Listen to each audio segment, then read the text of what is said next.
have spent a lot of time in retail. I've seen a lot. I've learned a lot.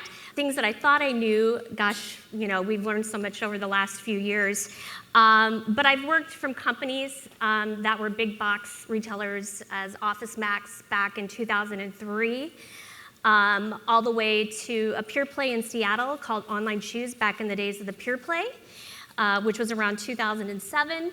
I then kind of migrated to Express. So Express is a popular theme. Jim was speaking about Express as well. I think he came after I was there. Then I went to Blue Nile. I was there for about 4.5 years, which was disruptive in the diamond industry.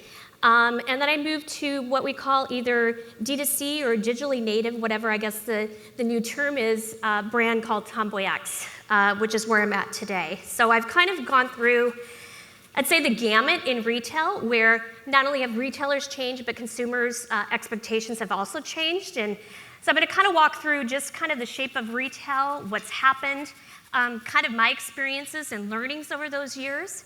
So the next slide, so this really kind of shows the shape. Back around 2007 to 2009, retail took a big recession hit. So a lot of brands like Borders, Circuit City, Sharper Image, Radio Shack, a lot of them either went belly up or closed a lot of stores. And some of you who've been in retail for a while might remember some of this.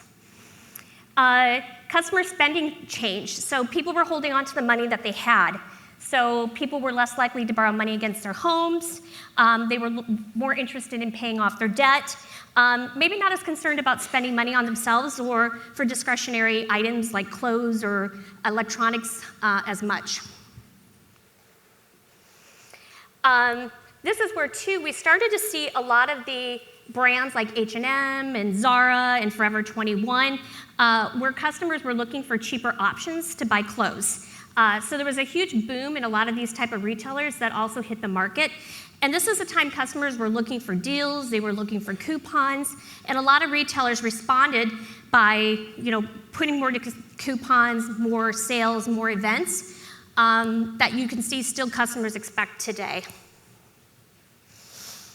So here's just another quick slide of stores closing. So in about 2008, even in 2015, there was this accelerated boom of people closing stores. So a lot of your traditionally big box stores, like your JCPenney's, your Sears, even some other retailers like Bath & Body Works, a lot of these were starting to close their stores because they just weren't as profitable and they couldn't maintain the overhead. What's really interesting, though, is a lot of the digitally native brands and brands that started online have started to open stores. So we're kind of seeing this whole reverse thing happen in retail. But I think, too, we're in a day where I think somebody up here mentioned is that customers are looking for more experiences. So when you do see stores like Away Travel, if anyone's familiar with them, or like Third Level, a lot of these companies like Warby Parker, they're trying out these different store concepts, but they're more of an experience versus just truly product and transactional. And so there's this whole new wave of what brick and mortar means to consumers and I think for retailers.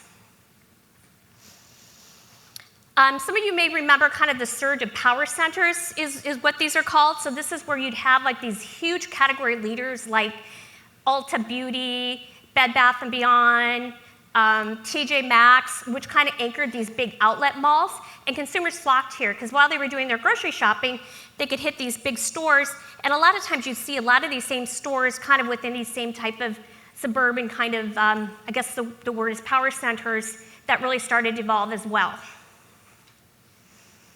Then the day of Amazon. So I remember back when Amazon, it was back actually in my days at Online Shoes in about 2008, 2009, and it was like, well, geez, is Amazon our competitor? And how do we look at it? And I think retailers have really shifted on how do they think of Amazon? Is it a competitor or is it a place you need to play? And how do you evolve in that same type of ecosystem?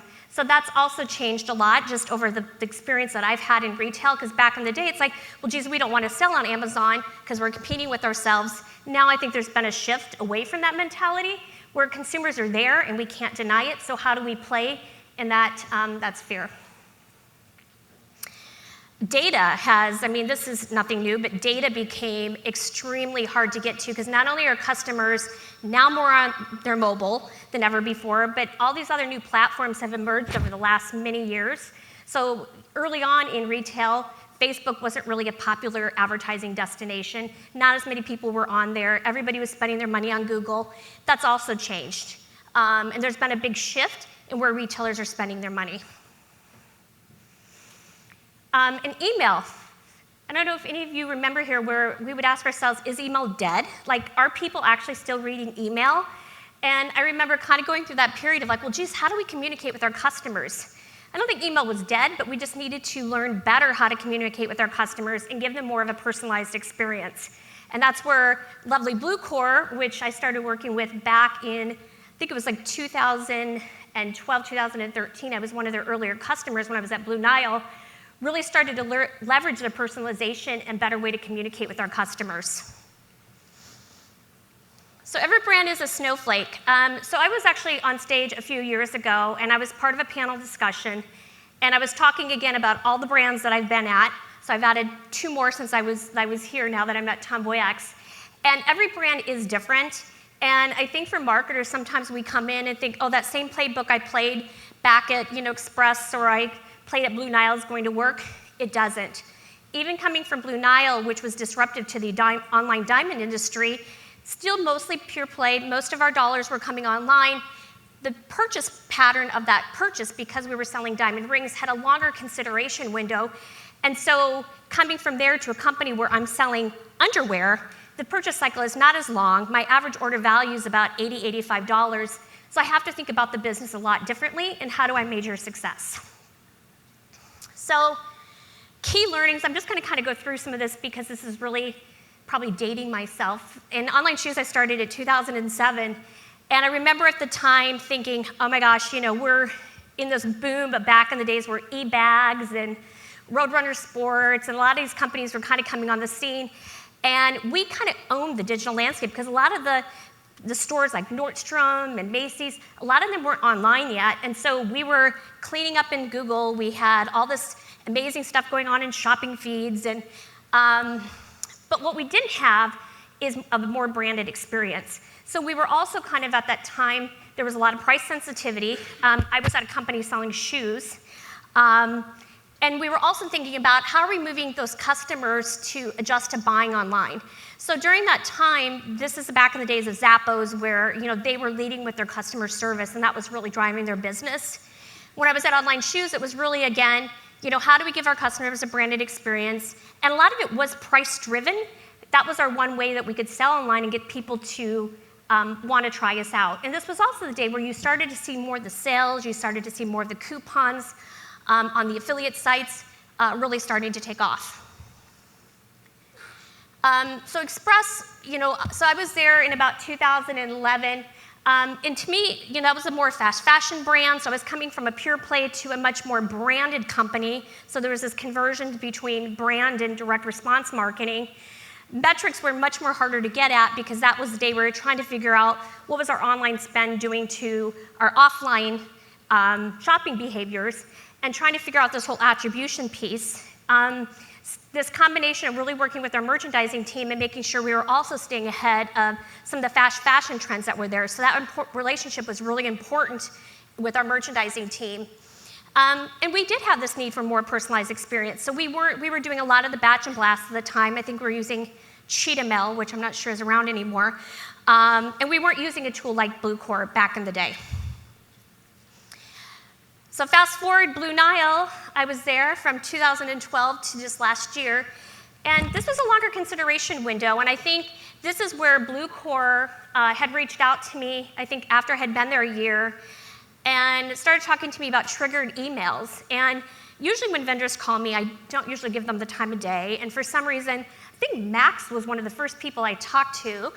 And somehow they caught my attention. We started talking about the need to really build this relationship with our customers at a deeper level. We're selling engagement rings that could sometimes be up to $100,000. And if we don't have a way to continue that relationship and educate our customers, it was really, we were losing them. And so email, to me, when I was at Blue Nile, was probably the most important channel. because it could take people up to 365 days to make a decision on an engagement ring. So that came my friends at Bluecore, and at the time, what I've always loved about Bluecore is that if they didn't have a product, they were really good about going back and figuring it out.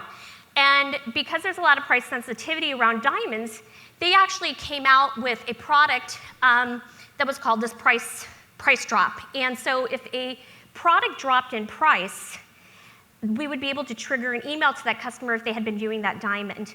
And that became our most, I'd say, out of our revenue per email, was probably one of our largest emails out there to drive revenue. We went on to launch a lot of other emails with Bluecore as well. But there was this high need for education. And so back to just this longer consideration window, it was a different marketing technique, and we had to be smarter about the data and how we were analyzing the customers that were coming to our site and building that relationship. So now I'm at TomboyX, and so what TomboyX is, we've been around for about 5 years. We sell gender-neutral style underwear. We've also branched into adjacency categories such as loungewear and sleepwear. We sell bras. But we felt at the time our founders started the company, there was this niche of people who wanted comfortable underwear that fit, but it didn't have to be uncomfortable, it didn't have to be lacy. There wasn't really this type of underwear that was out there that had this more gender-neutral style to it. So we started to expand our business, started to expand into other categories. Largely our customers are female, but we label our product as really gender neutral. What was really important, so I started at TomboyX about a year ago, and we were on Shopify. I don't know who else is on Shopify, but the amazing thing about Shopify is, one, you can get things done very quickly. So coming from other retailers where it would take like 2 months to get something changed on the website, I'm like, we can change that tomorrow? Like, wow, how is that even possible? But we've been able to be nimble and quick and move quickly. But we did have some technology partners. We were with another email provider prior to Bluecore, and we have one person who does email, and the ability to scale and launch other lifecycle emails and other triggered emails and being more sophisticated, we really kind of were limited. So Bluecore was one of the first partners I was super excited to bring on. I think after I was there about 6 months, I started talking to Bluecore. We hired a new email manager, and I think we're almost 100% onboarded. We just went through our warm-up and deliverability because we're using Bluecore as a full ESP as well, which I was delighted. And right now, the triggered emails we launched about 3 months ago. Those were the first ones that we launched. We've seen about a 75% increase in our lifecycle emails, and we've got about 5 of them running right now. So it's our cart abandonment, we have search abandonment, product abandonment, and I think I'm missing another one. And we've seen about a 32% open rate and about a 15% click-through rate. So we're excited to be able to scale even more. We are also integrating with Just Uno to be able to also optimize our email signups along with Bluecore in this as well. I think the thing with a brand like TomboyX is there is a lot of technology partners we've outgrown, and so what we're also doing is when we're looking at these new partners, we're making sure that they're partners that we can continue to scale with. So not just meeting the needs today, but like how can we continue to scale with them as the business grows as well. We're obviously in fast growth mode, so it's important that our partners are able to keep up with us. And then just kind of a nutshell is that when we think about direct-to-consumer and traditional retail and kind of living through the entire spectrum of retail, some of the things that are really interesting in coming in is we had about 15 employees when I started last year. We now have about 40, so that is really small. It's probably the smallest company I've ever worked at. In fact, it is the smallest company I've ever worked at.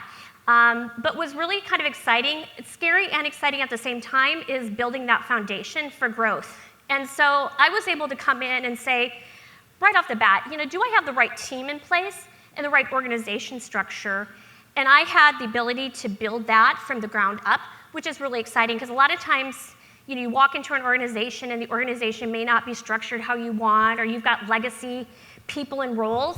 Well, in this kind of growth mode, we've been able to kind of build that and bring in the right people who can do the right jobs where the business is today and where the business is going. And then how are we measuring things? So it's also building it all from scratch, is building the analytics and the analysis around our data where there wasn't a lot of that there. And so it's really important as we think about, even with other retailers, is making sure we are measuring the right things. Obviously, with a smaller brand, it's a little bit easier because we're kind of starting off small, and as we keep adding on things, it's a little bit easier to measure, and I realize it gets a lot harder the bigger you are. And then in order to scale, we managed a lot of things through agencies, and that was all over paid media. And so those are also, it's a really good time to think about, do we have, one, the right agency partners or the right technology in place, or do we build this in-house? And we've decided we're now at a place at our company where we're going to be building that in-house so we can hire the right people and just have tighter close to the operations. But there are certain areas where partners do make sense if you don't have those skill sets or you're testing into something new to determine if it's a longer-term strategy.